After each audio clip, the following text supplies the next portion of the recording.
పురుషోత్తమైతే ఇంక దేవాని ఎలా అయినా తన దగ్గరకు తీసుకురావాలని చెప్పనని, ఏంట్రా దేవా ఇలాంటి ఇంట్లో ఉంటున్నావా నువ్వు? అసలుకి ఈ పురుషోత్తం గాడు తమ్ముడు అని చెప్పనంటే ఎలా ఉండాలిరా? రండి మనిద్దరము మీరిద్దరు కలిసి మా ఇంట్లో ఉందరు రండి అని చెప్పనంటే, ఎక్కడ దేవా ఇంకా పురుషోత్తం మాట విని వెళ్ళిపోతాడా అని చెప్పనని, లేదు సార్ మేము ఇక్కడే ఉంటాము అని చెప్పనని ఇంకా పురుషోత్తం మాట్లాడే ప్రతి మాటకి అయితే మిథున సమాధానం చెప్తూ ఉంటుంది.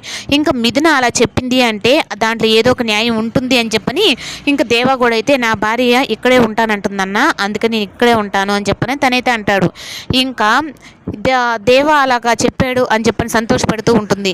ఇంకా ఎందుకు నేను చెప్పింది ఏమన్నా తప్పుందా దేవా అని చెప్పనంటే, లేదు నువ్వు ఎప్పుడు తప్పు చెప్పవు, నువ్వు ఏదైనా మంచి జరగడానికే చెప్తావు, అయినా నీ మనసులో ఉన్న మాటే నా పెదల మీద పలుకుతుంది అని చెప్పానంటే, ఇంకా నేను చెప్పాను కదా నువ్వు చెప్పినట్టే నేను నడుచుకుంటాను, నాలో మార్పును నువ్వు చూస్తావు అని చెప్పనని అని అనేటప్పటికీ ఇంకా దేవాలో వచ్చిన మార్పును చూసైతే మిథున అయితే చాలా సంతోషపడుతుంది.